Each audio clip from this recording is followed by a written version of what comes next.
Hello, friends. Welcome to our Powers Within podcast. I'm your host, Chasmith, and my mission for this podcast is to inspire you to take your power back and to realize that you are the healer you have been looking for all along.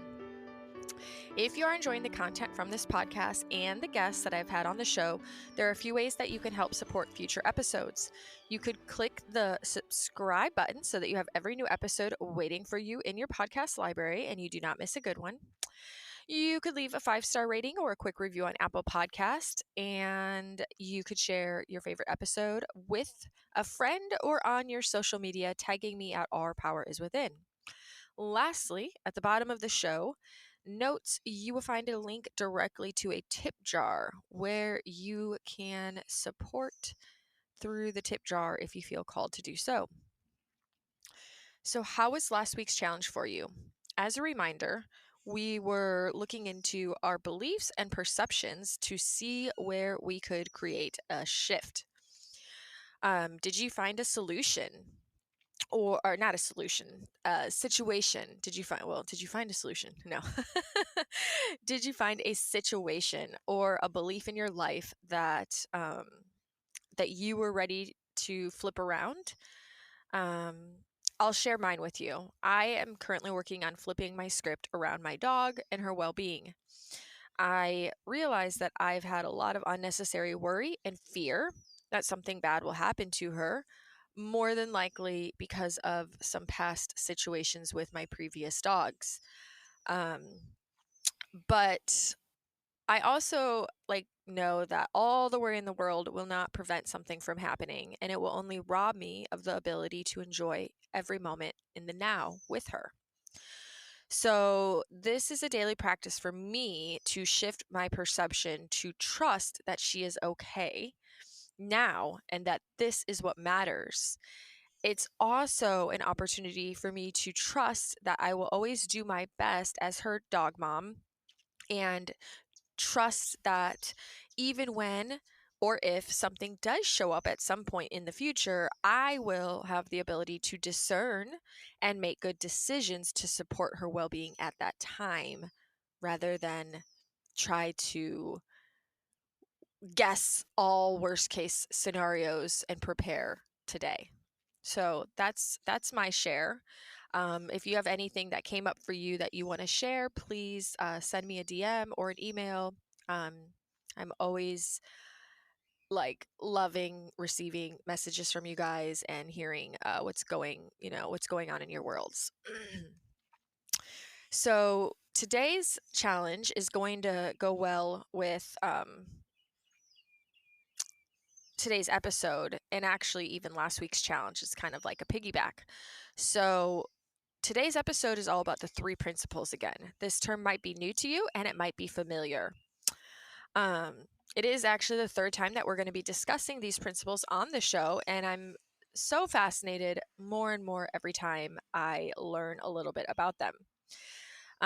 So having the challenge align with what some of our guests today, Chana Studley and I, discuss. So what I'm going to ask everyone to do today, and this whole week actually, is to just begin to notice your thoughts throughout the day. And when I say notice, I mean genuinely just notice. Don't react, don't judge, don't ignore, don't delete, don't fear them. Just notice them, right? For a few days. And then maybe after a few days of noticing them, you could start to ask yourself what thoughts that you don't want to believe anymore. Could it be that some of these thoughts are actually just not true? Inquire into this. And a good tip that can help you build this awareness, aka this noticing muscle, is to set a timer throughout the day several times. And then when the timer goes off, just check in with where your mind is at and what thoughts are being entertained in that moment. Let me know how this goes. And as I've already mentioned, today the guest is Chana Studley. She is back for her second time on the show. I am so excited to welcome her back. Our first conversation was such a delight.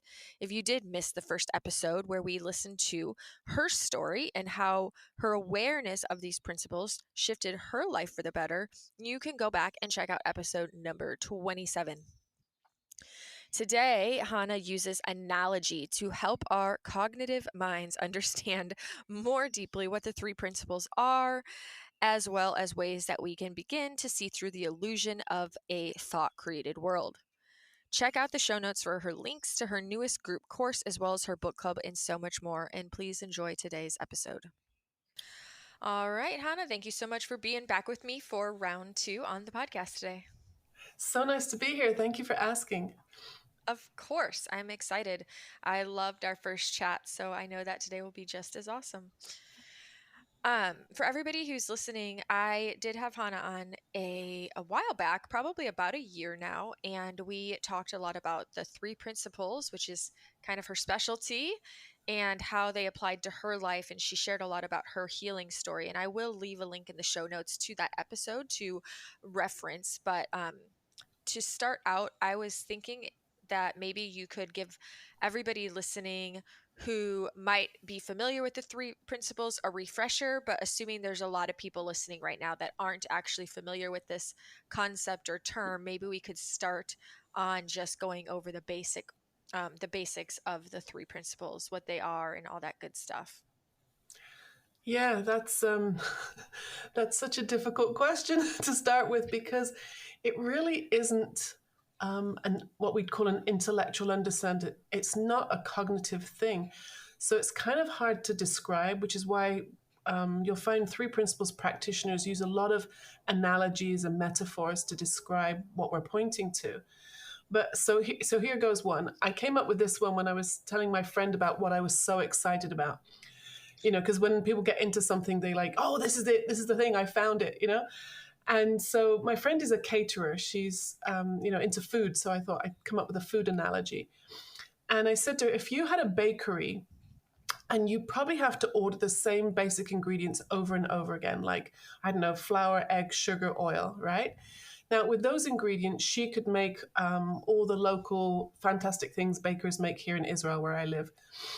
But if you were a Mexican baker, you'd probably also be ordering flour, egg, sugar, oil, and making tortillas and wonderful things that Mexican bakers would make. A New York baker would make bagels and donuts and bear claws with flour, egg, sugar, salt, basic ingredients. And around the world, there's bakers making millions of different beautiful baked goods with these just few basic ingredients. So the three principles are really the basic ingredients of all psychological functioning. They're actually more than that. They're the basic ingredients of how we understand everything. But for our purposes today, we'll stick to psychology.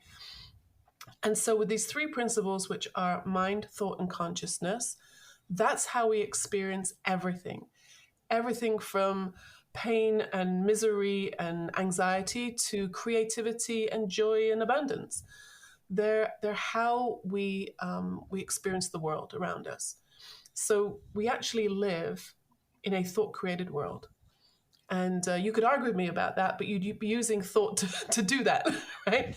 So, right? We process thought when we're conscious, when we're awake, and mind is, these are spiritual principles. So mind is another way of saying the intelligence of the universe, or God, higher power, whichever word you feel comfortable with, that is already making me breathe, bringing the sun up, and running the show in some spiritual way.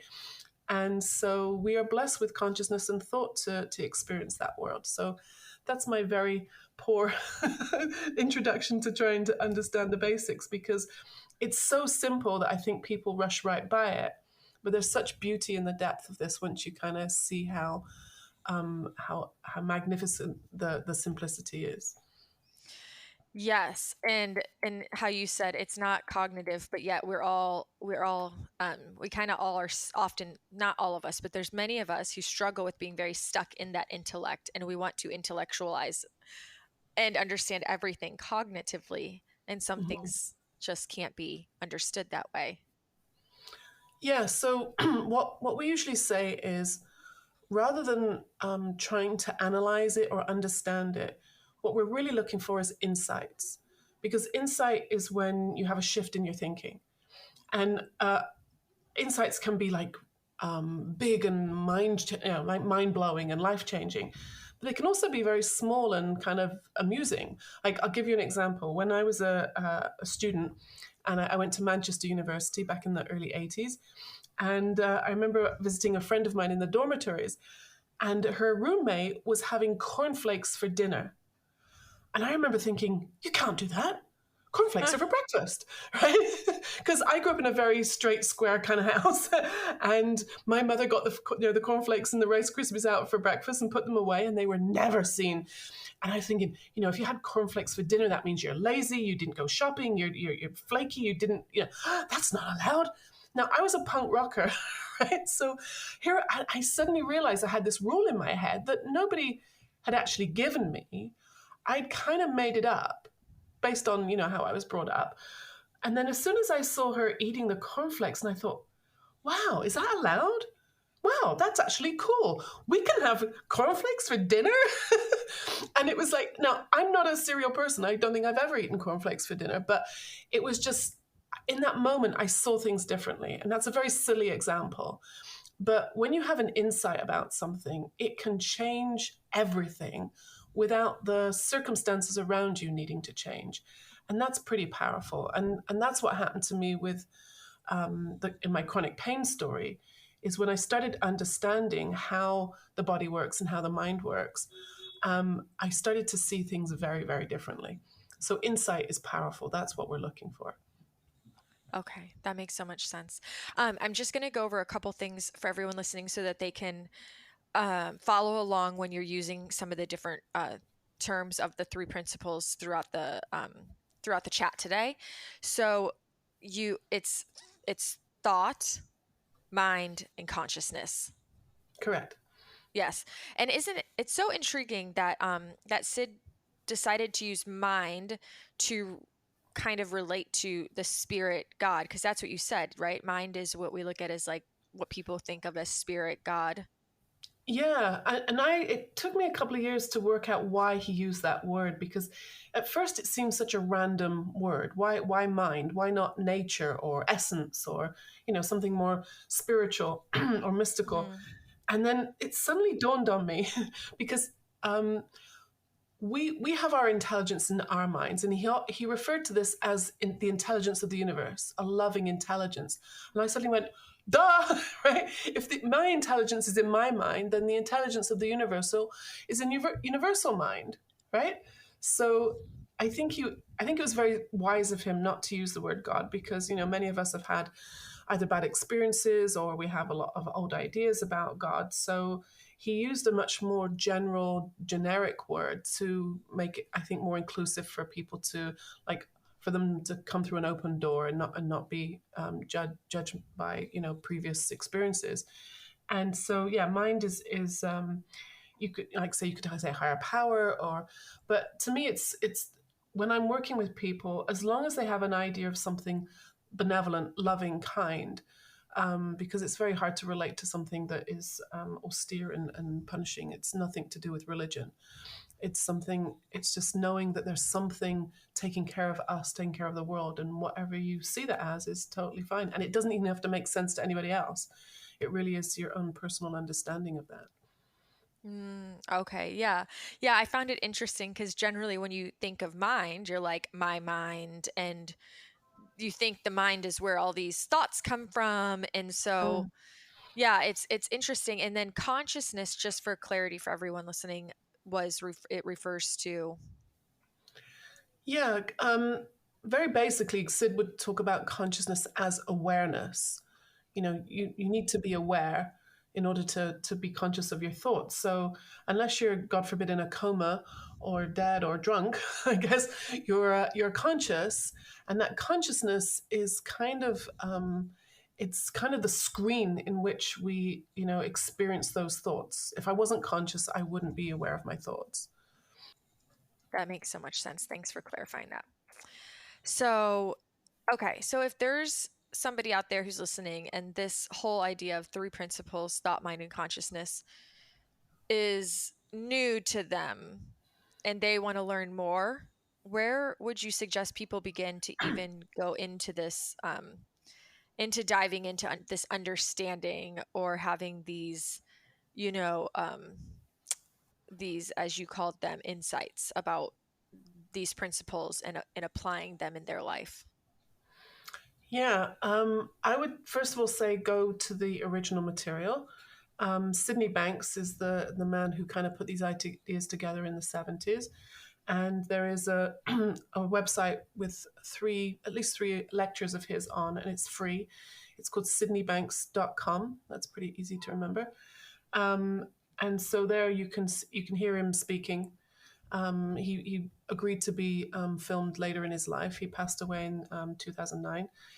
Um, and he wrote 6 books. His books are novels, except for one of them called The Missing Link, which is more like it's just a collection of thoughts, which are really powerful. Although when I've given that to clients to read, they go, I don't understand a word that man is saying," not just because of his Scottish accent, but and like I read that book and I didn't understand half of it, and I go, well, I didn't either the first time I read it, but it doesn't bother me. Right. So as I've kind of hung around this kind of community and this understanding, it's gotten deeper and deeper for me. Because I think a lot of people, like I said, they find it very simple, so simple. How is that going to, help me with me and my problems? But what I would suggest is also there are quite a lot of teachers now, and I'd recommend sticking to what we call the first generation teachers, who basically were people who he mentored for many years. People like Dr. George Pransky, Dr. Bill Pettit, Dr. Dickon Bettinger, they're all either psychologists or medical doctors. There's Linda Pransky, Elsie Spittle. She's a wonderful older lady who's retiring now, but she knew Sid Banks before his Enlightenment experience and afterwards, and witnessed, the change that came out over him once he kind of had these insights into these ideas. So they all have books and they all have websites, and I highly recommend, listening to them, because like the closer you are to the source, the more you're getting the real message. And I'm very grateful that they all were my teachers when I was training to be a practitioner. Yeah. Okay, awesome. I'll definitely look some of those up and put the links in show notes for people.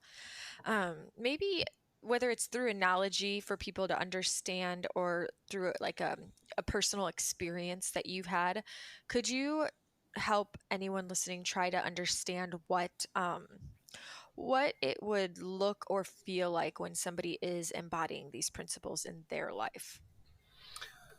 Yeah, it's funny. Just now, you referred to it as applying the principles, and I remember when I said that, when the first time I was told off for saying that we're going to apply the principles, because I think it was very wise that Sid called them principles, because if you look up that word in the dictionary, it'll say something like reliable fact throughout the world. So gravity, for example, is a principle. So if I were to drop my pencil right now, it's going to go down. It's a reliable system. It doesn't go left on Tuesdays or round in circles at the weekend. Gravity works in a reliable way, wherever you are in the world. So these 3 principles are how we experience everything, and it is a reliable system. So whether we understand it or not, they're actually still working. They still are. Because like gravity, gravity was working and existing and operating a long time before Sir Isaac Newton or Einstein came along and started helping us understand the math behind it, right? So, if a kid came home from high school and said, Mom, I want some gravity in my bedroom, she'd be like, okay, Johnny, go and enjoy, because it's already there, right? So the principles are already there and already working for all of us.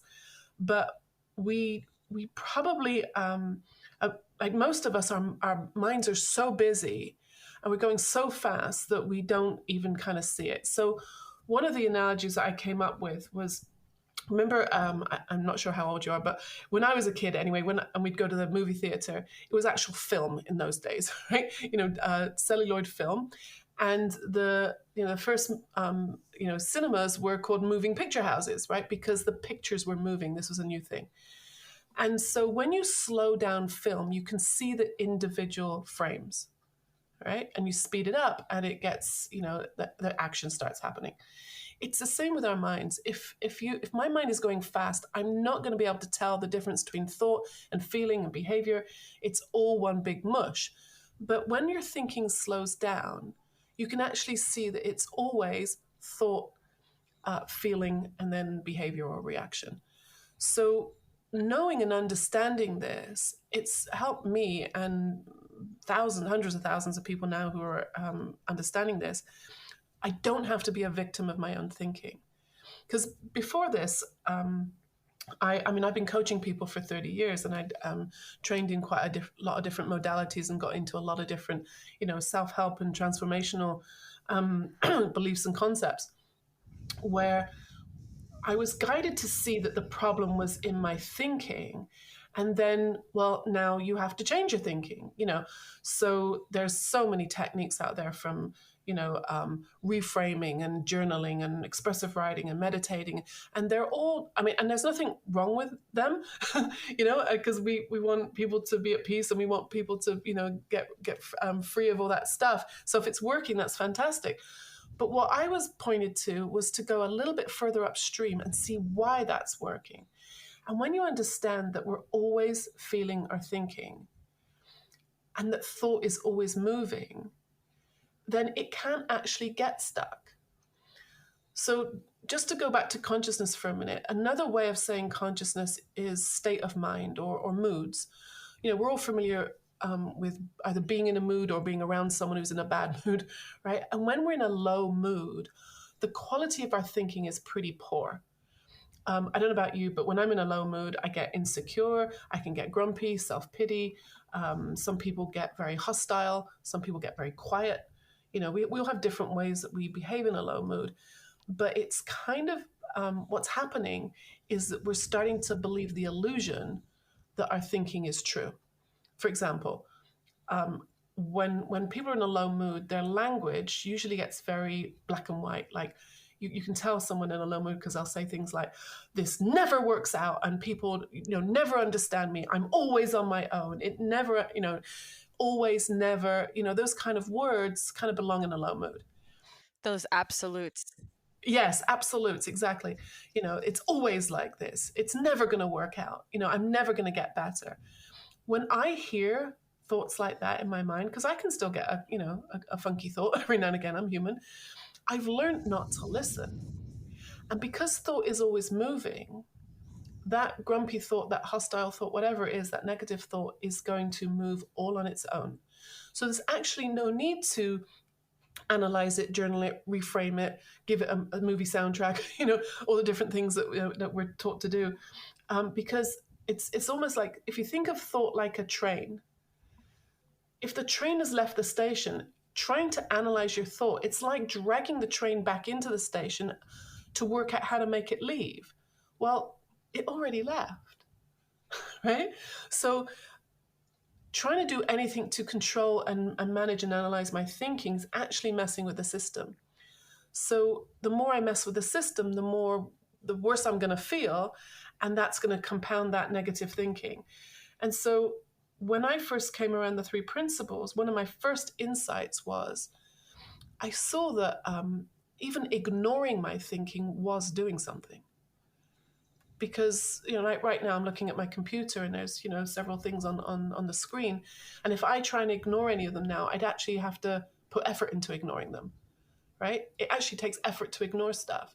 So the more neutral you are to your thoughts, the less you're affected by them. Now, I can hear all the therapists on the other line going, denial, right? Well, I can assure you that I've been through some terrible things in my life. And if I were to tell you about them from a low mood, we'd all be crying, right? But I can tell you about them from a better mood, a higher state of consciousness, a better state of mind. And I can talk about it with understanding and even some compassion, even for the people that, hurt me in the past. And that's because in a higher state of mind, and I don't mean, like a guru, I mean just any of us can be in a better mood. From that perspective, things can look very different. And so with that insight that, even if I'm feeling awful right now, either physically or emotionally, it's going to pass. Like weather, clouds, storms always pass. And even if I'm stuck in the like the feeling of that low mood thinking, if I can hold on to the fact it's going to pass, I know I'm going to be okay. And that even in itself is enough to lift me out of it. Maybe just a little bit, and then a little bit more, and a little bit more, and then like, oh my gosh, where did it go? I'm not in that low mood anymore. And nothing around me had to change, not even, and I didn't even have to do anything. That's the beautiful thing about this, is when you understand how it works, there is actually nothing to do. It sounds so simple, like you said, but yet it sounds like it would not be easy. You know, or like I guess I could see through my own experience, and there's probably people out there listening who would probably have had this experience where they could say, well, but I did nothing for so long and I didn't get better. I actually just got worse. So how do I do nothing and get better? So it's not about not doing anything in our lives. I'm really busy. I've got, lots of things going on. I have my fingers in lots of pies right now with projects and programs and writing books. And I'm very busy, but my mind isn't so busy anymore. I used to have an incredibly busy mind that was constantly judging, analyzing, monitoring, supervising. I'll give you an example. This cropped up for me the other day. I was walking through a parking lot, and you know how they paint white lines on the tarmac so that you know where to park your car. And I saw that this person had parked his car a little bit too close to one of those white lines. And I'm walking through this parking lot and I start thinking, oh, that's so inconsiderate, because the next guy is not going to have room to get out of his car. He might even ding the door of his car. I start thinking about this. It's got nothing to do with me, right? I don't even have a car right now because I live right in the center of the city. There's nowhere to park, right? So that's how, and I started laughing my head off because my head was like that all the time. I had such a busy mind. I was analyzing, supervising, monitoring everything you did, everything I was doing. I couldn't make a mistake, had to be perfect. I was judging what you were doing, how you were spending your money, the weather, the government, you name it. I had an opinion about it. And all of that energy of that overthinking was constantly sending danger messages to my brain, which was then, producing a lot of physical pain. I mean, that's basically my story, is that, and the funny thing is, I never thought I was an anxious person. I never thought, because I was right, the guy parking his car is wrong, right? I'm not making that up. He was wrong, right? So with that kind of thinking, I'm constantly in like hyper-vigilant mode, looking and checking to make sure my world is safe and that nothing's going to go wrong. And with that kind of thinking, we can think ourselves into all kinds of trouble, like stomach aches and migraines and even fertility problems, skin issues. My back was always going out. I had sciatica pain shooting down my legs. And as my mind calmed down with this understanding, I think what happened is I lost interest in so much of my own thinking that it started to fade. And my mind has become much quieter without me having to sit there to meditate 2 or 3 times a day, which is what I was doing when I was in California, because that's what you do right there. No, but so like Sydney Banks said this beautiful thing once. He said, do not confuse the act of meditation with the state of meditation, right? So the act of meditation for me as a tense, a kind of potentially anxious person was, oh gosh, I gotta sit still. That person next to me is breathing too loud. Is it been 3 minutes yet? Blah, blah, blah. And when you're not doing it right, that's producing more stressful messages to my brain. And so I'd get really, meditation was very painful and I had to push through the pain. And oh my gosh, it's so exhausting. And here I am, like 6 years or so into this understanding, and I'm just beginning to get glimpses of just how anxious I was. Like I said, because I was a coach, I thought other people were anxious, other people were depressed, other people had issues. They were coming to me with their problems. But now when I look back and I see how, I get like very concerned I was wearing the wrong shoes with the wrong outfit, or like this is one I thought of recently, like just, getting somewhere on time. Now, to me, 5 minutes early is on time, but then that's kind of nerdy. So now you have to kind of wait. And then how long do you wait? Do you wait like you don't want to be flaky late, but you want to be respectful? Can you hear the overthinking? Like, right? It's like that was how I lived, and I'm like, my gosh, that is anxiety. I didn't realize that was anxiety. I thought because I was right all the time, that I never interpret that as an anxious set of thinking. So now I can still have those kind of thoughts. And instead of needing to write about them, to work them out, reframe them, whatever, I just watch them go by. They float by like clouds. That you can rely on the fact that they're going to move. And we all have inappropriate thoughts, criminal thoughts, stupid, funny, funky thoughts. They just don't frighten me anymore. I used to think it meant something about me. It really doesn't. All thought is neutral until we have a reaction to it. It's the reaction to it that's creating our experience.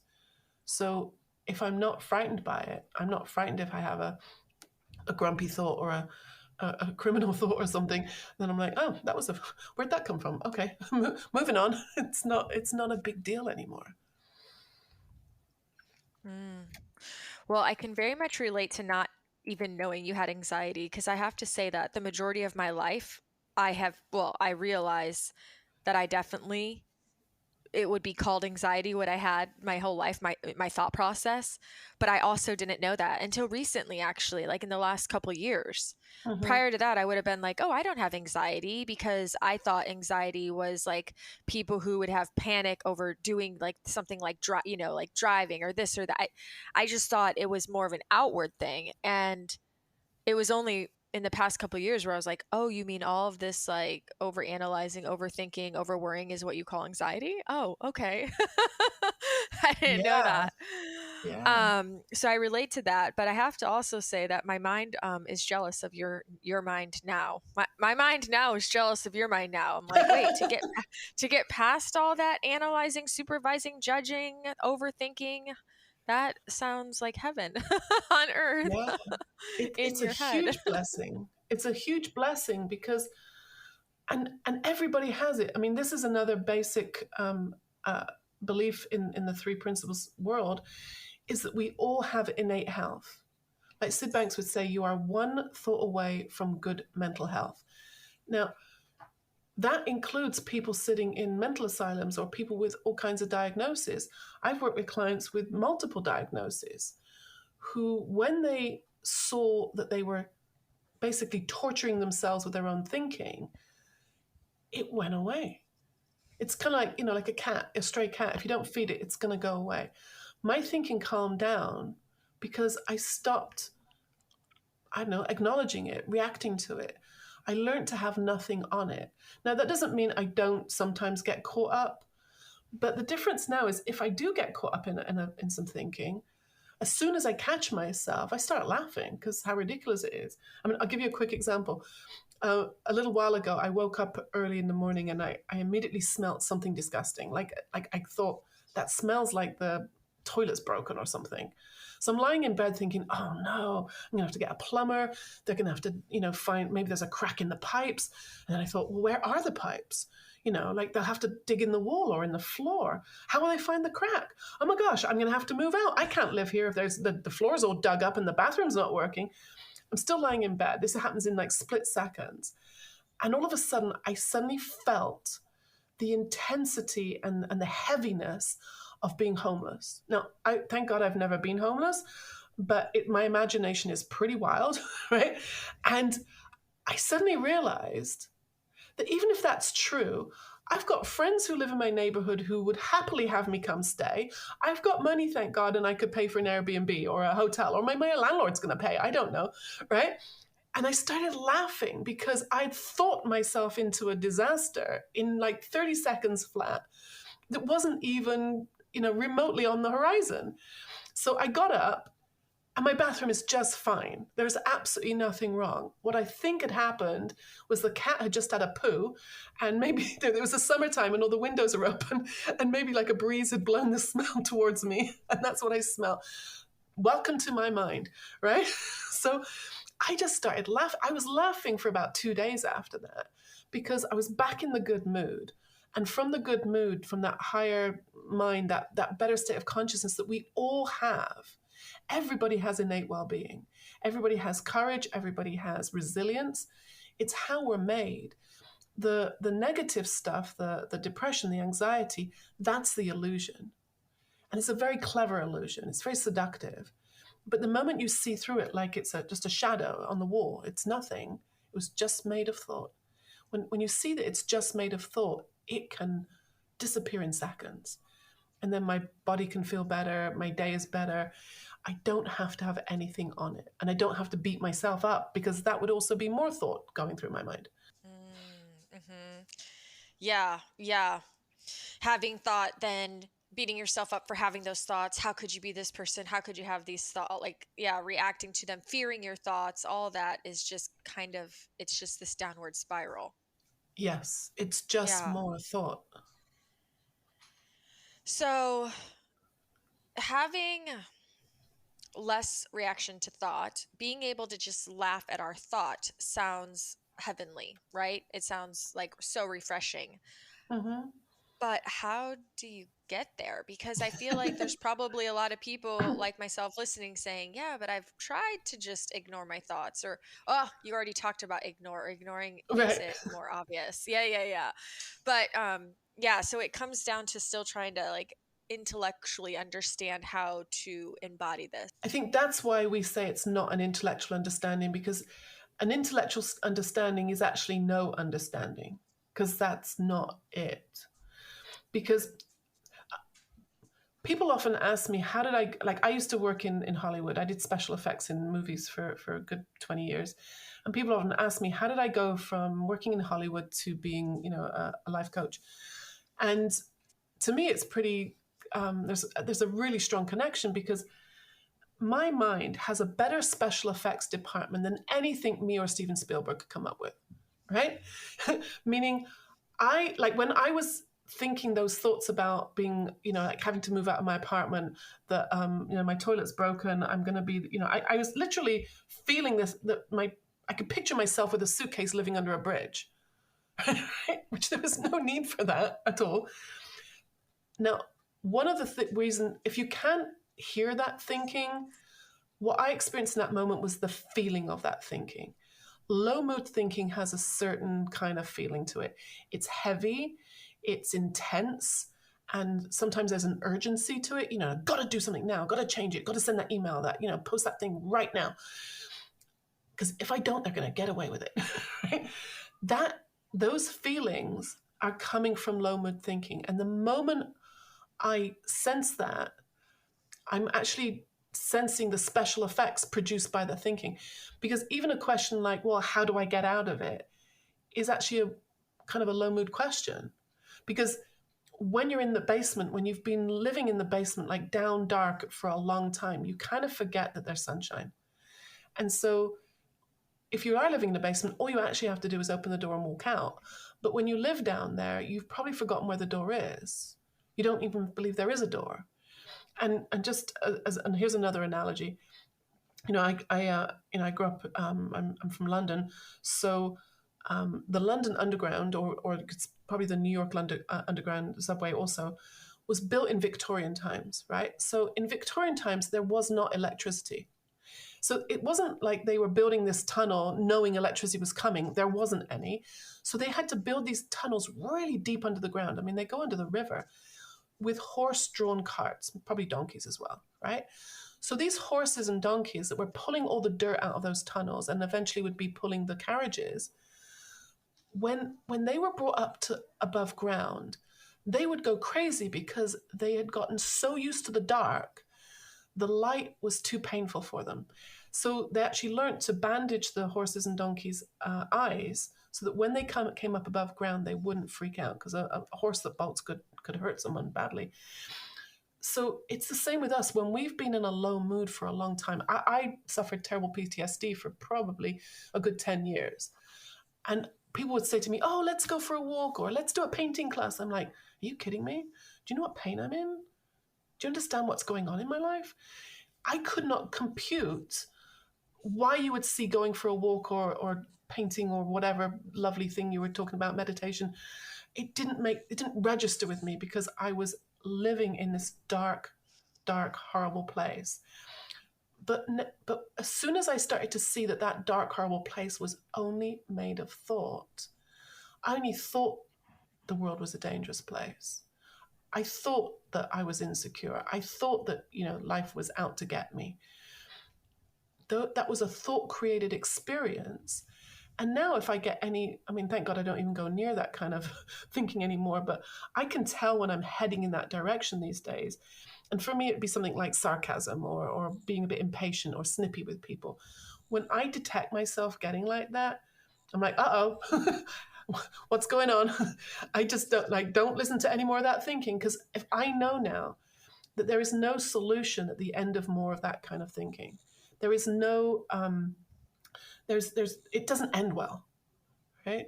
It's like, okay, here's another analogy. If you're hiking, walking somewhere in nature, there sometimes can be a sign saying, falling rocks or don't go too close to the edge, that kind of thing. Well, you can ignore that sign and you can keep going. Like say, but yeah, I just want to take a picture. You're falling off the cliff, right? Okay? You can ignore the warning signs, but there's consequences, right?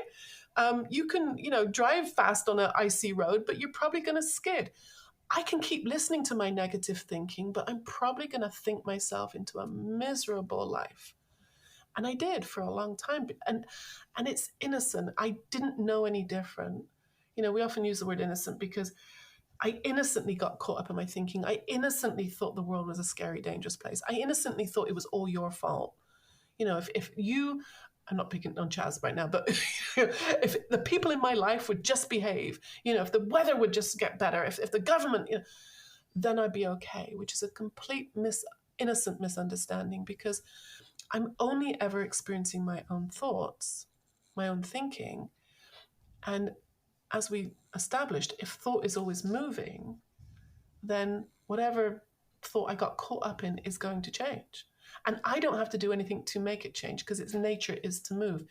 So often clients will say to me, well, I should just let that thinking go. I'm like, yeah, but good luck trying to make it stay. That's like saying, oh, I'll let that cloud go by. Well, can you make the cloud stay? Right? You can say I'm letting that cloud go by, but it's going to go anyway. The train's moving, traffic, a river, whatever, analogy makes sense to you. If it's always moving, when we feel stuck, that's another illusion of a low mood. That's another special effect. If I feel an urgency or any kind of heaviness now, that's all the information I need. That's the signpost saying, don't go any further. And it only took me a couple of times of resisting, going further, when it just disappeared. It melted, because it was only made of thought in the first place. It doesn't actually require effort. It requires understanding and recognition. And I think sometimes those of us who are overthinkers and way up in our minds, that can seem daunting or impossible. But hey, that's just another thought.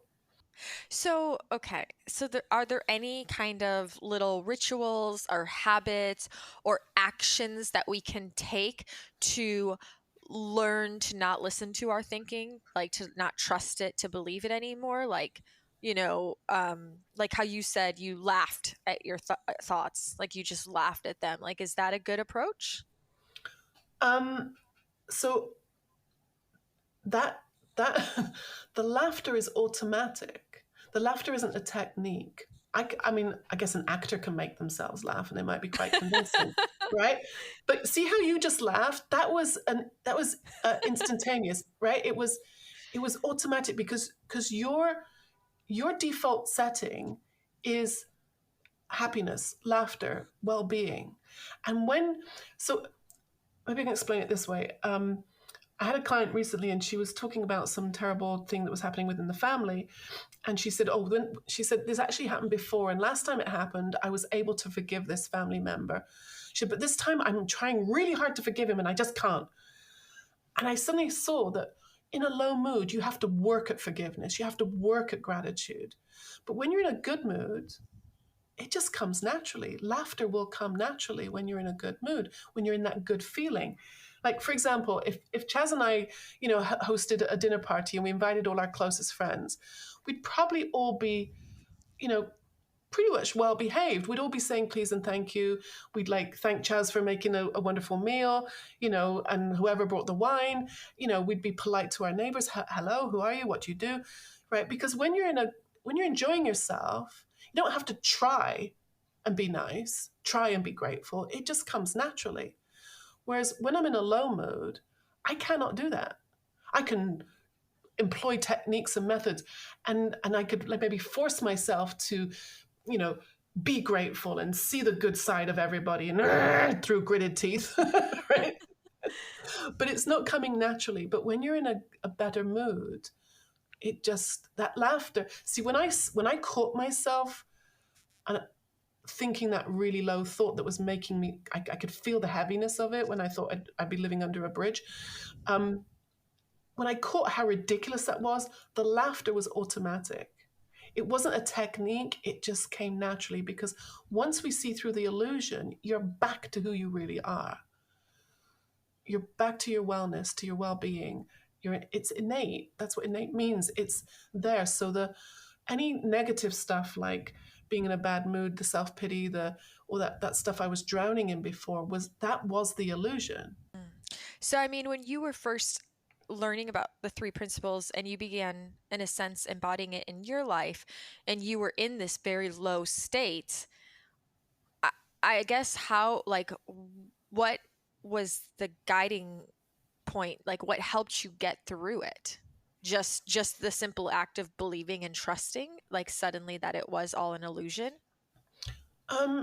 Yeah, I mean, it's because when you see the truth, you see, if there's still a debate, then we haven't seen it. Mm-hmm. Right? It's like, I have a colleague, her name's Anna Debenham. She has a wonderful TED Talk. I'll tell you the link if you're interested. But in this TED Talk, she works with prisoners. She takes these ideas into prisons. I have colleagues who take these ideas into all kinds of work. Like I mostly work with people with pain, and I'm now writing a book about hormones. There's lots of places where people suffer, but it also can be taken into like business, into marketing, into sales. If you're in a foul mood, how are you going to sell, what you need to sell that day, right? The better mood you're in, the more, the better salesperson you're going to be, the better doctor or the better, life partner you're going to be. So what I saw was the more that I'm debating it, I haven't got it. So what Anna says in her TED Talk, she talks about, she tells a story about babysitting her nephew. And she put him to bed and, she went to the kitchen, did whatever she was doing. And she suddenly heard him screaming. She's like, Anna, there's a monster, right? And she goes rushing into his room and he's pointing at a shadow on the wall. It's like the teddy bear is on the windowsill, let's say, and the moonlight or a street lamp or something is reflecting. Now, as an adult, she can see immediately it's a shadow. She knows it's not a monster. But the 2-3-year-old, is half asleep and confused and thinks he's being attacked.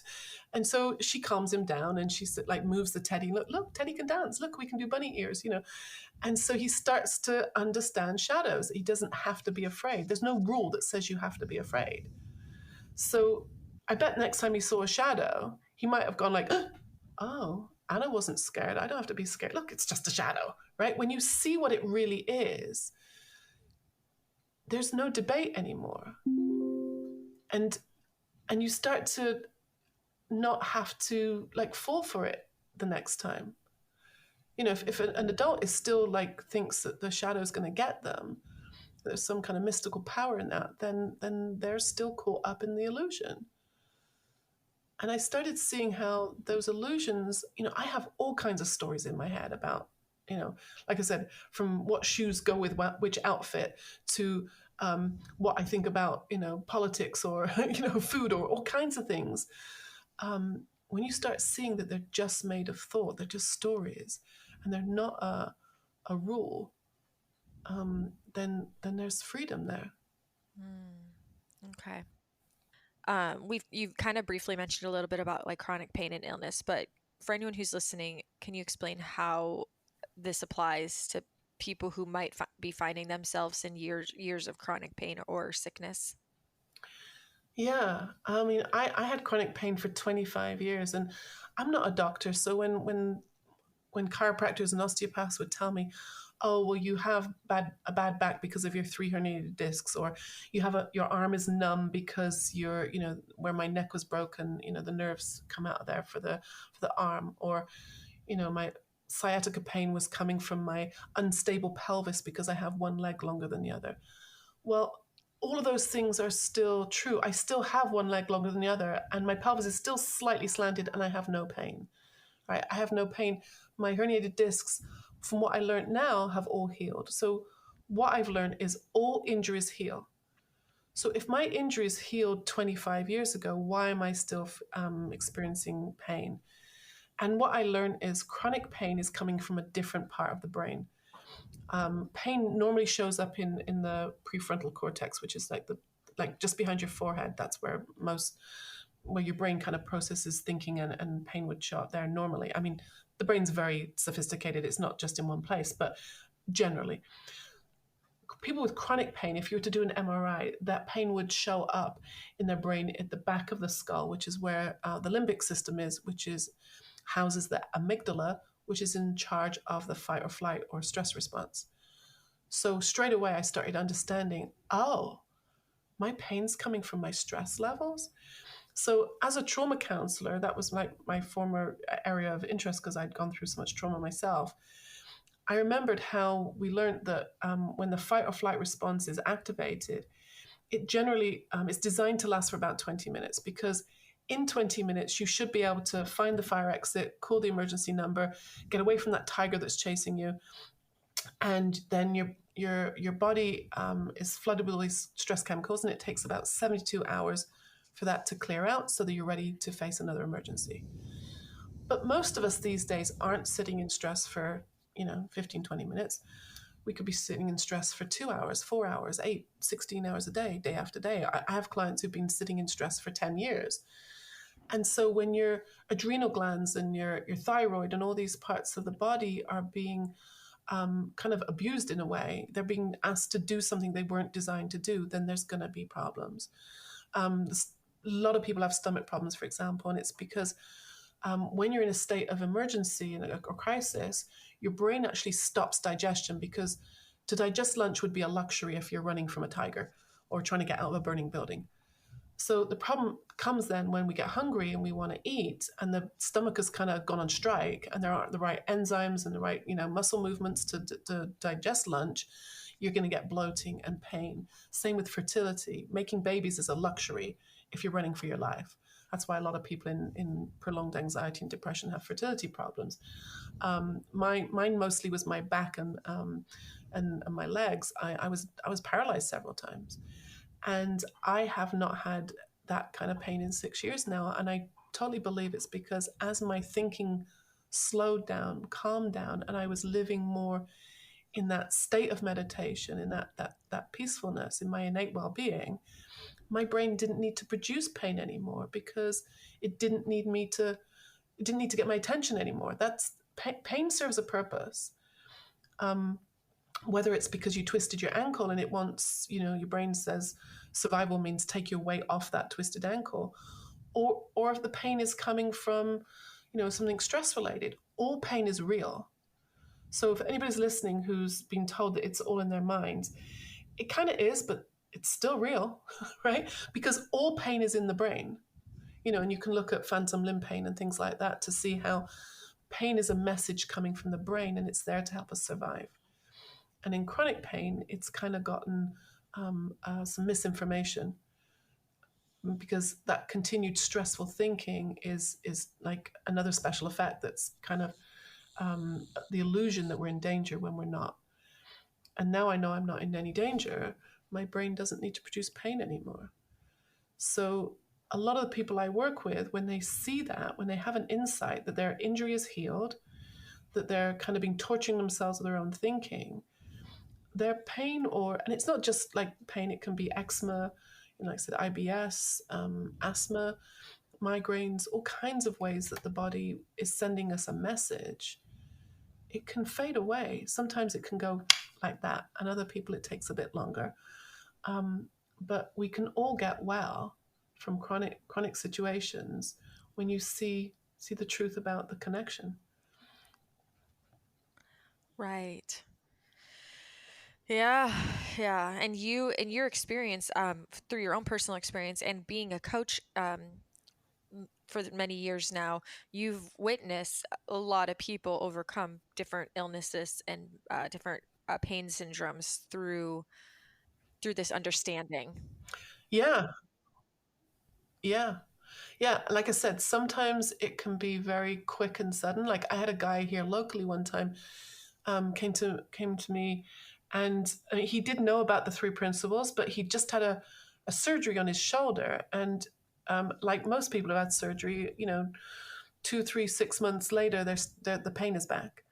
And he loved yoga, and he wanted to get back to his yoga, and he could not rotate his arm. And he was sitting here on my sofa, and we're talking, and all of a sudden he went, I said, "What happened?" He said, "I don't know." And he rotated his arm. It was bizarre. I've tried to get him to do a video with me, but he doesn't want to be on camera. I'm like, darn it. But, right? And I've had other people who've like, sometimes within a few weeks, they're like, oh my gosh, where did my pain go? And then other people, and I don't know why, but fibromyalgia and chronic fatigue does seem to hang around a lot longer. I'm not sure why, but I still have had clients with chronic fatigue and fibromyalgia who have gotten well. It's just taken a bit longer. But on the journey to the pain disappearing, their mental, emotional well-being has improved hugely to the point where they'll tell me they still have some muscle pain or fatigue, but it doesn't bother them anymore. And one of my clients it's coming up on 2 years since we worked together, when I first met her, she couldn't even sit for the length of a Zoom session. She had to lie down. She said she couldn't sit in a restaurant. She couldn't eat a meal because it was too painful just sitting in a chair. And after we worked together, she then took a journey. She lives in Germany, and she went to Jamaica for a lifetime vacation. And I'd be tired after a 14-hour flight, and she did it. And now she's running every day. And she messaged me recently to say, I don't even have to rest after I run anymore. Now, it has taken much longer, but her spiritual well-being, her emotional well-being has been amazing all along that she stopped talking about the pain. She didn't even mention it anymore because she didn't have anything on it. And I think that's the amazing thing when you don't have anything on it. And I don't want anybody to be in pain, and like we're not ignoring it, but the less reaction you have to it, the more chance it has of fading away. Right, exactly. Yeah, because often we might have pain or something show up in our body, and it's our reaction, our fear around it that can totally exacerbate the situation. Yeah. Because we get stuck in this cycle. Mm-hmm. Yeah. Okay, so well, first off, you just said you're writing a new book on hormones. Yeah. That's exciting. Yeah, and my books are novels. I find not everybody's weird like me who wants to sit and read research and textbooks. But so I've been writing novels. My first book was about trauma. The second one was about chronic pain. So this one's going to be a hormonal adventure novel. And it's about a mother and her two daughters. And between the three women, they're going to go through the hormonal experiences that most women do at some point in their lives or may do. From the monthly cycle to birth and possibly postpartum depression, and perimenopause and then menopause. And if you don't know what's happening, it can be a very scary experience. And it's amazing how many women don't realize that low mood comes every 28 days. And once you know what it is, it can change the experience. I've had clients already whose symptoms have gotten, either disappeared or gotten much, much less when they've, like you were just saying, not reacted to what's going on with them. Hormones will react to stress as well. Like it's similar to pain, but a different setting.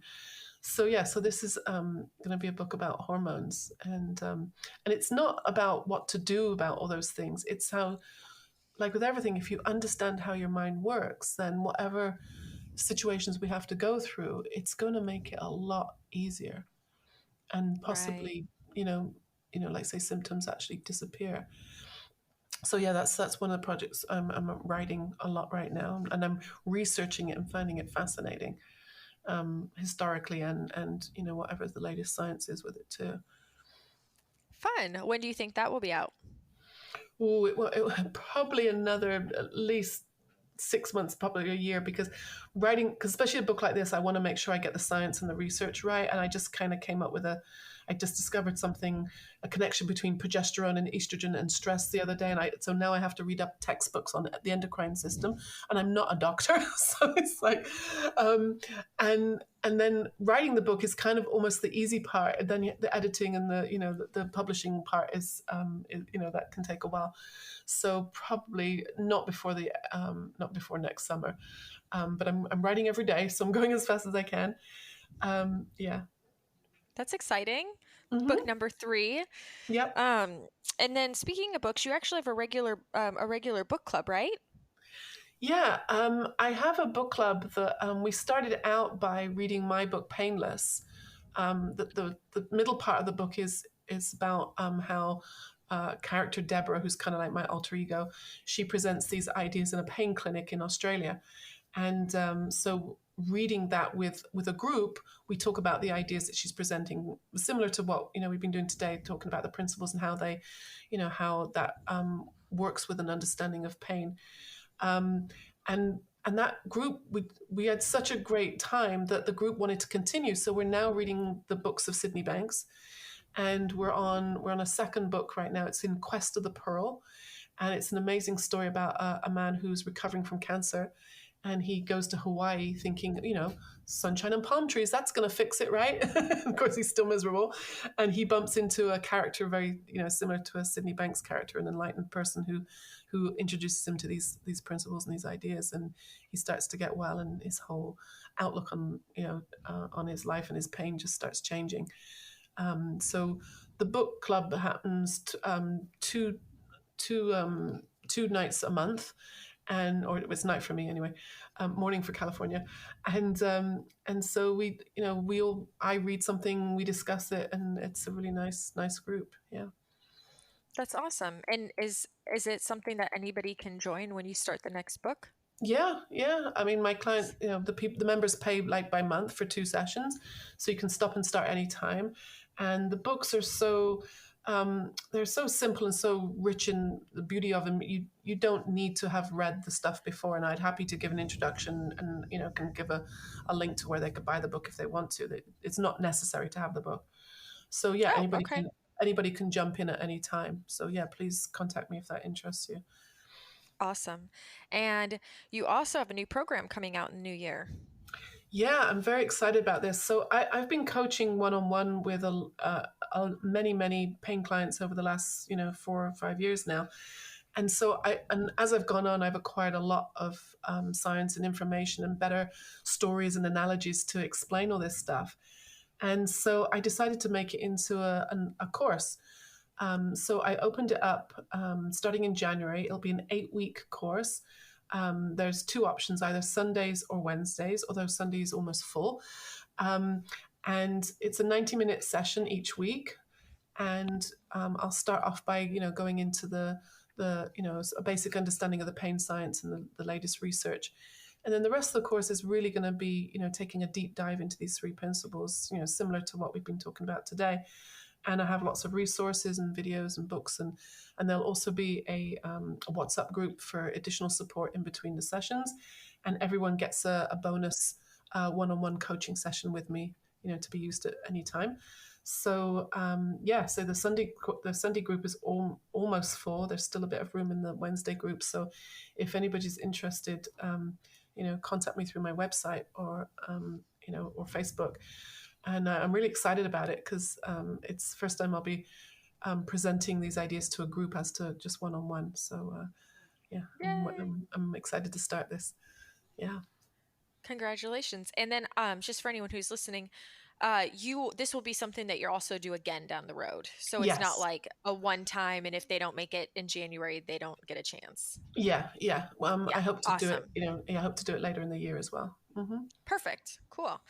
And they can just follow you on Instagram. You have a Facebook group that anyone can join, Yeah. or I imagine you have like a newsletter through your website so that people can stay up to date on new course offerings. Yeah. Yeah. So yeah, you Okay. can find me on Facebook.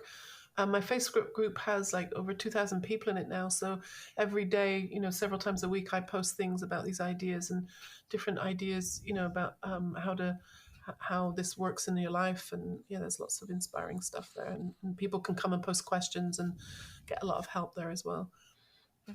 Yeah, very supportive group it is indeed. And I have one final question for you that I didn't ask you the first time around. So, my question is, if you could only share one message with the world for the rest of your life, what would you choose for that message to be? I'm going to quote my teacher, Dr. Bill Pettit, and say, "You're never broken and you don't lack anything." Mm, Never broken, nothing lacking. You don't need fixing. You see, we get caught up in our thinking, and it's just an illusion. And I've got clients I've got a client in a wheelchair, a student I've known for many years, and she says to me, "People always think my problem is physical." She said, "It's not. It's my thinking, just like everybody else." mm, that's powerful. Yeah. Well, thanks for being here, for come back on to the show again and having this fun dialogue and being willing to come up with all these analogies to help my thinking mind, my intellectual mind try Yeah. to understand all of this awesomeness. I've had between your episode and then I had one other person who was trained in the three principles on the show a while back. I've gotten a lot of feedback, like it really sparked curiosity and interest Hmm. through the listeners. So I definitely wanted to continue this dialogue and try to, you know, help all of us cognitive beings to make more sense of it and figure out how to embody it.